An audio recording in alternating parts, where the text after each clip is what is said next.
Hello, ladies and gentlemen, and everyone. My name is Leia, not really, though.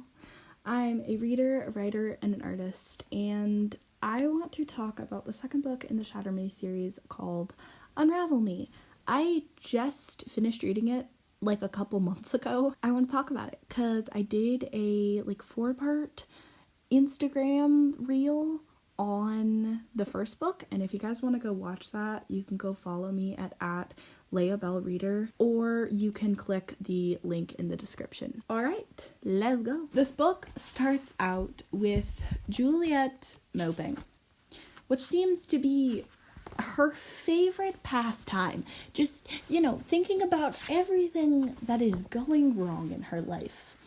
And Castle just comes in and he's like, "You should harness your energy because it would make everything so easy."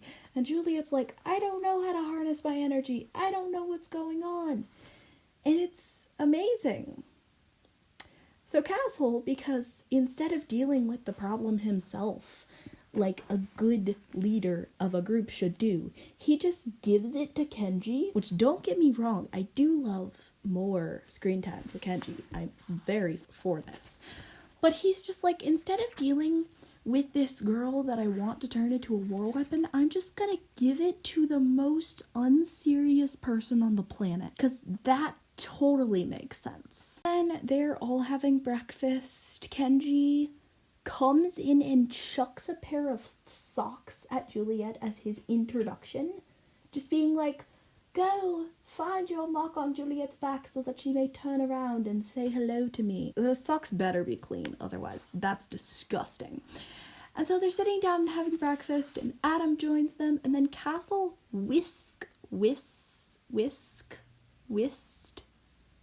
I don't know, however you say that word, just takes away Adam and is like, "We have testing to do."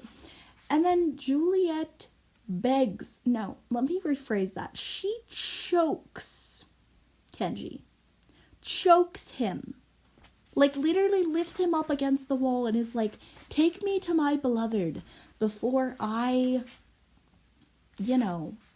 kill you."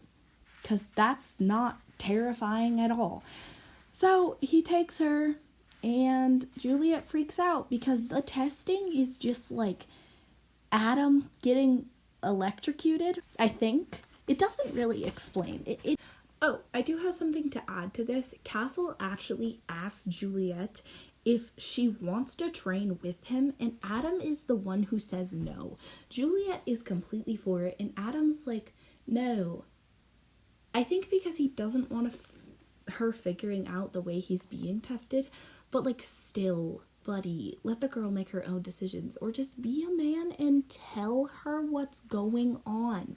I feel like so many problems could be fixed between them if they literally just communicated with each other.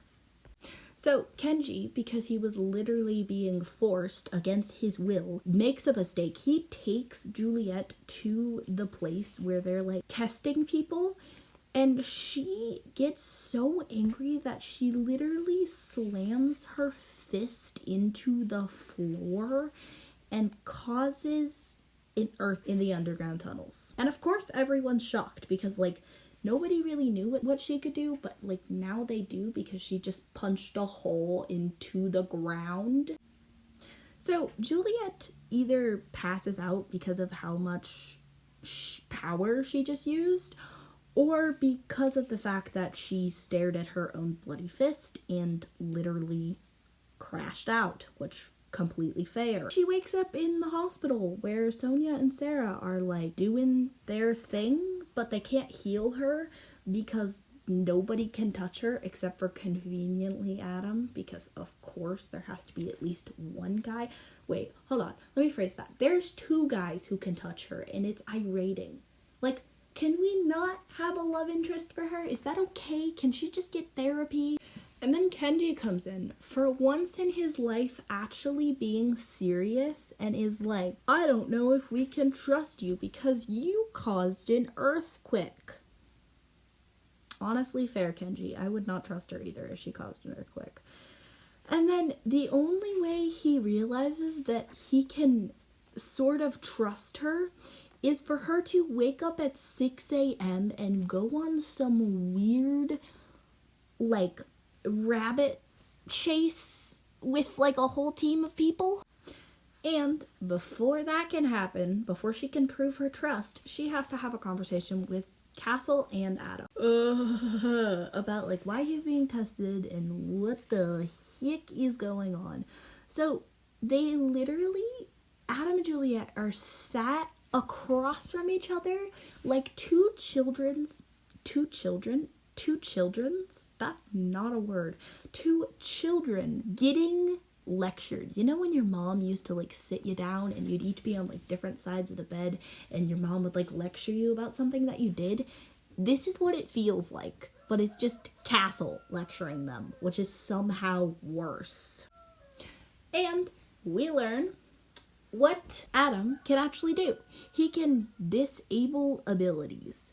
So this is why, like, in certain moments when he's touched her, he's felt really warm, is because his body is trying to compensate and disable the abilities. So he can turn off sort of anyone's power, but it takes a big toll on himself. There is, like, sort of a problem with him touching her because it takes a lot of his energy to disable her ability. So when he's weak, and since he hasn't been, like, trained in his ability, it's really hard for them to be close. Juliet, of course, because of her own insecurities, freaks out about this and decides, okay, well, if I can't touch him, then I won't touch him, right? And Adam's mad at this because he really wants to make it work. And as soon as Castle leaves the room, all of Juliet's, like, prior thoughts just go out the freaking window. They just immediately start, after, like, you know, a page of conversation, they just immediately start making out. Why? Juliet, keep your hands to yourself. Adam, get some help before you just decide to kiss somebody who can literally kill you. It's irating. And so, Adam ends up in the hospital wing because Juliet has insane powers and Adam cannot always protect himself from that. And now Juliet feels like crap because he's in the hospital wing and she's going back to all of her prior insecurities. Yay! So now we're back for a whole entire chapter of Juliet moping. I feel like I should make a theme song for this since it's such a common occurrence.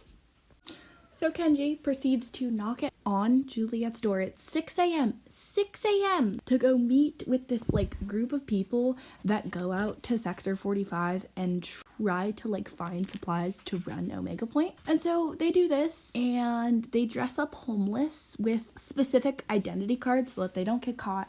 They go outside, you know, they frolic, and while frolicking, Juliet finds a wild Warner feeding a dog, and she's surprised that he didn't just kill the dog. And honestly, I'm surprised too, because this man is such a psychopath that I would not be surprised if he just shot a dog.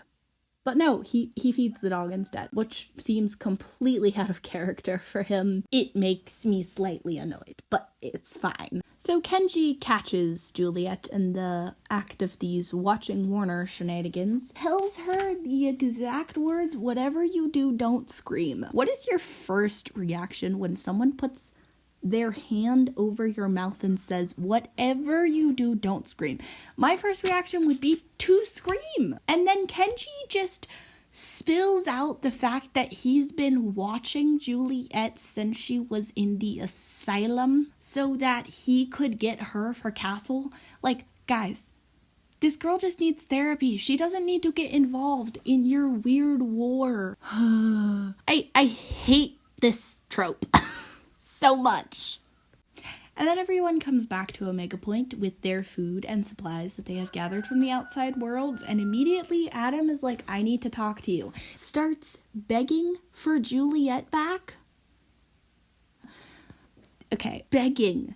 When I say begging, I mean begging. And it's so cringy to watch because I'm like, okay, you could literally just show her eventually, once you've gotten training, that you've done better and that you've developed. But no, you immediately just go back and are like, please don't walk away from me. She does walk away from him, and I'm kind of happy about it because, again, I'm in the group of Juliet should be single until she gets therapy, but I do not think that'll happen. And then Juliet starts moping again. Yay! Play the theme song. I don't have a theme song, but I'm gonna make one because this happens so much.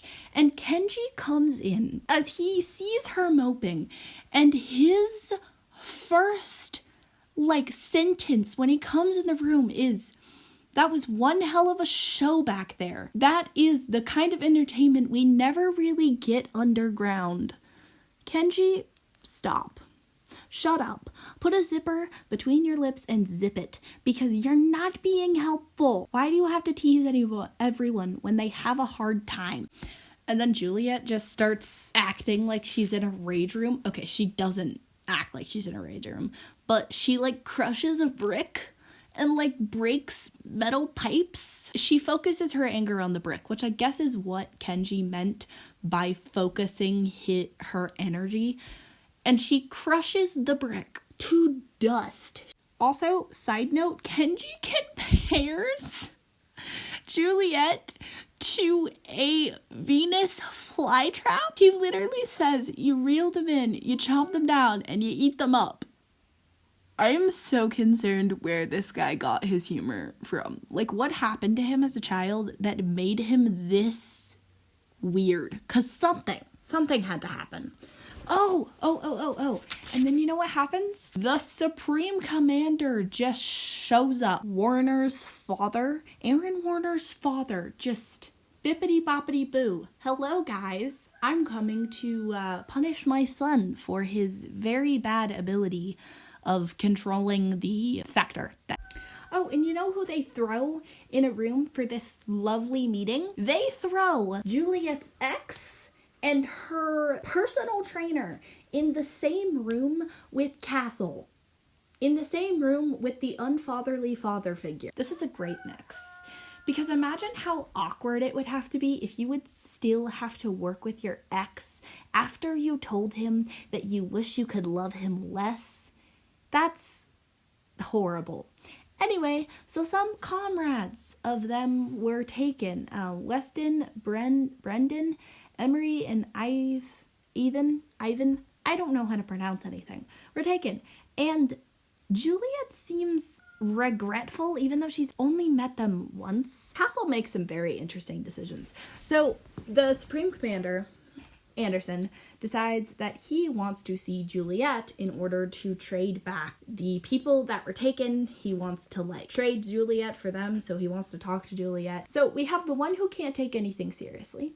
We have the one who's so insecure she can't even defend herself. And we have the guy with anger issues that will do anything to get his ex-girlfriend back.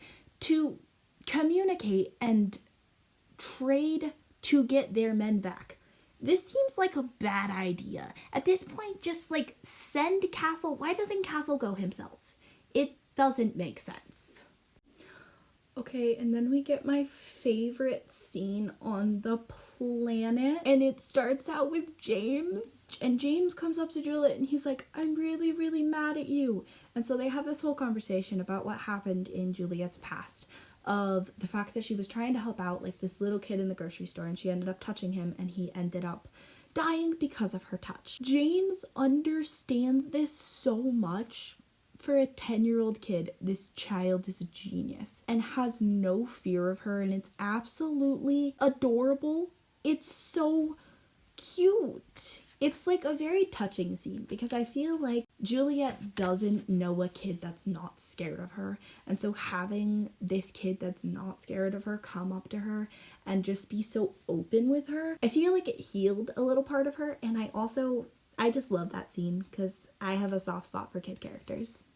So the day of the mission arrives where Castle sends, the three musketeers to go negotiate with a psycho. And they decide to give the insecure girl that might be insane because she was in a psych ward a gun and brass knuckles. She's already lethal as it is because of her touch, and that doesn't seem like a smart idea. And Kenji brings up the fact that she's killing Adam with her eyelashes, which I find hilarious. Also, Kenji says that Juliet and Adam need to figure their crap out, but he also says that he doesn't want to hear it about anyone's problems, but yet makes himself the center of everyone's problems. Kenji's never been in a relationship, which, if he was a real person, I volunteer as tribute. But Kenji's never been in a relationship, and he's giving advice to someone that just broke up in a relationship. Again, Kenji, shut your mouth. I feel like this is where the book really starts to pick up, because we get this sort of insane, really fast-paced movement of Kenji, Adam, and Juliet trying to get to the house that Anderson wanted them to, and they end up going to the wrong house, and it's a trap. Or at least Kenji sees it as a trap. Once they get to the right house, they figure out that Anderson knew they were coming all along because Anderson had like tanks. Anderson was expecting them to come with a full army. And then as soon as Juliet walks through the door to meet Anderson, her first thought is that he doesn't look his age and that he somehow looks good, ... Is Juliet just thinking that everyone in the Warner/Anderson family is hot? Like, what? Okay, they have good genetics, but they're still psychos. Also, Anderson just, like, chokes her as though it were a business deal, and Juliet does nothing. She could literally just touch him and kill him. Also, Anderson is creepy. I do not like this, but he says that Juliet is quite lovely, which I hate. Father like son. I'm seeing the comparisons.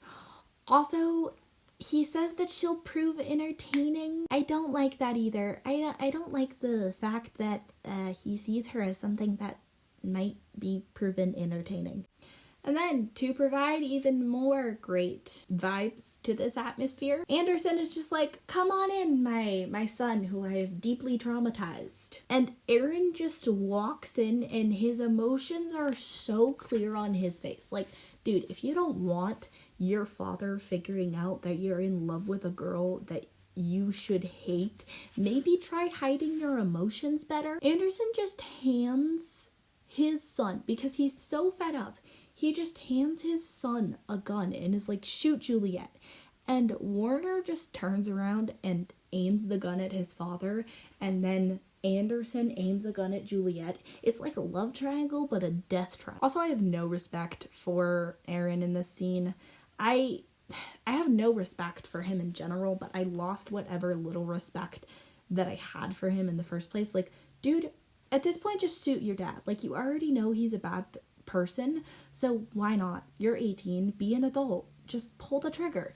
It's not that hard. Anderson calls Juliet a coward, but he kind of like uses it in a way that's like, oh, does she make you feel like strong? Does she make you feel brave? All of these things. And he calls Juliet the coward. But I actually think that Warner is more of the coward in this scene because he can't stick up for himself.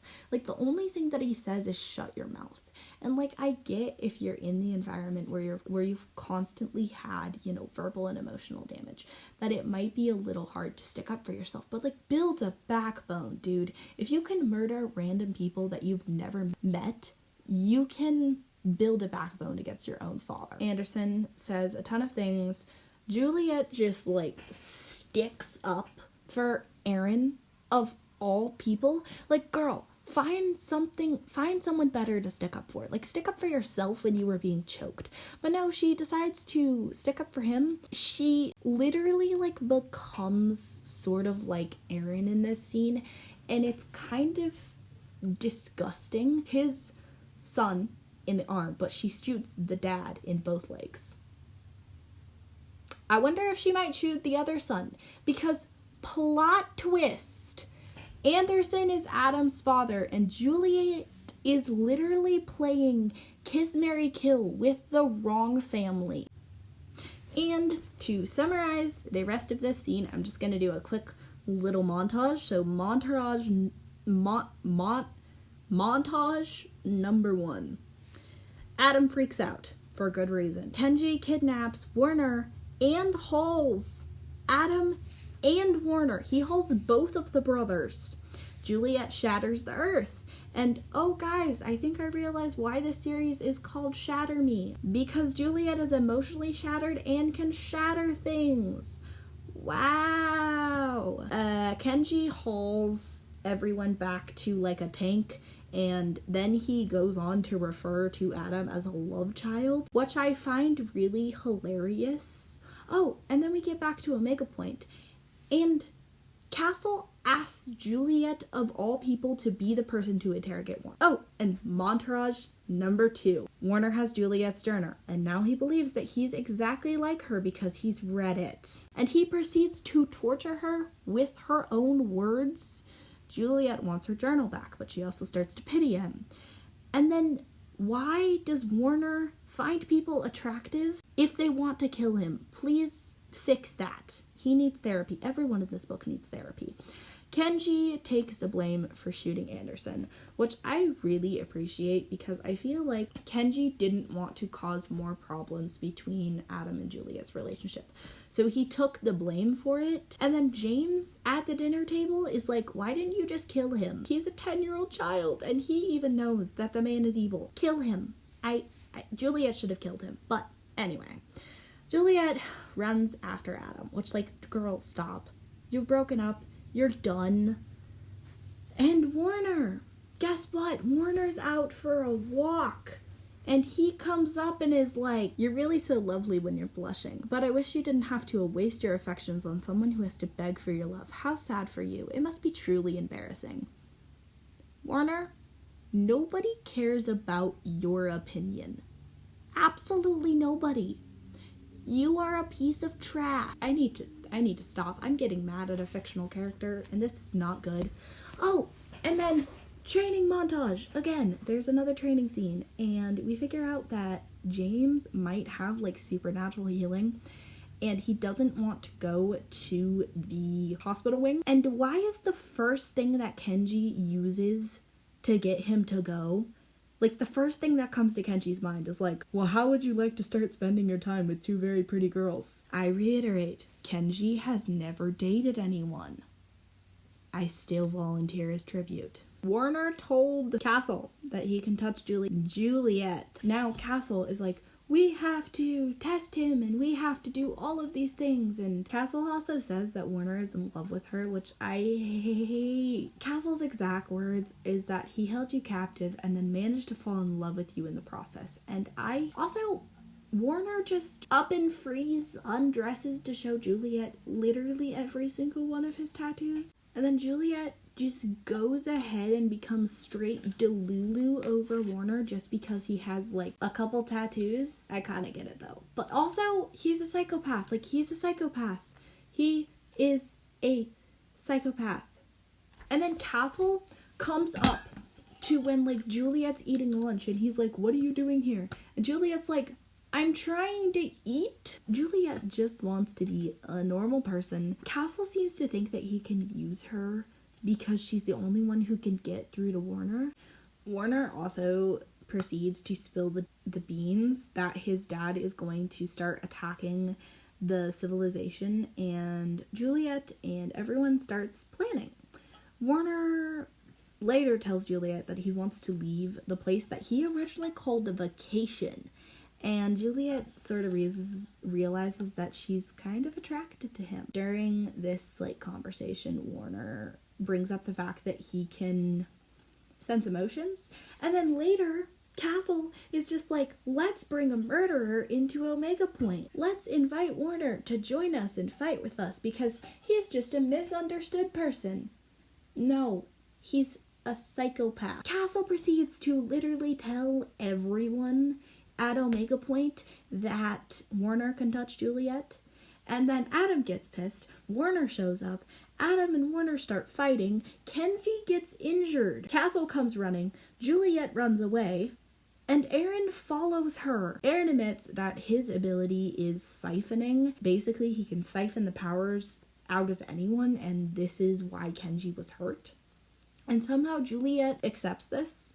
So Juliet accepts this, and Warner's power is literally just to take power from others. How ironic. Kenji's in the hospital, which made me really sad. I originally thought Kenji was going to die, and I was very mad. You know, what made it worse and almost made me cry is James asking if Kenji's going to be able to fight in the morning when they, go out to help the civilians. Continuing. That night, Juliet gets a 2-for-1 special. Her ex and the psycho Warner will visit her in one night. Dude, if a psycho ever showed up to my door telling me that he wouldn't hurt me, I would slam that door so freaking fast. But apparently, she doesn't have the same common sense as most women in society. It's probably because of all of those tattoos and dimples. So Warner tries to talk Juliet into coming with him. And this turns out to Eren expressing his feelings, and there's a lot of kissing and fingers trailing up arms. Everything feels really wrong in this scene. I feel like Warner is trying to force his feelings on her to make Juliet confess whatever feelings she does or does not have for him. It feels gross. And then Juliet says Adam names while Warner is all like, blah, blah, blah, blah, blah, blah, blah, blah. And they proceed to argue a lot about how Juliet just pities Adam, or Warner. She pities both of them, honestly. The war starts, Juliet gets kidnapped, Anderson shoots her in the chest after saying that he has Sonia and Sarah. Warner saves Juliet by using his ability to use other people's powers to save her. Juliet sort of comes to terms with herself, saying that she's gonna leave her gloves behind, and that's pretty much the end of book 2. I have ranted about this for way too long. Anyways, if you all like this, you should give it a like, maybe comment. I have a lot of controversial opinions, so let me know what you all think, and I hope y'all have a lovely day. Toodles!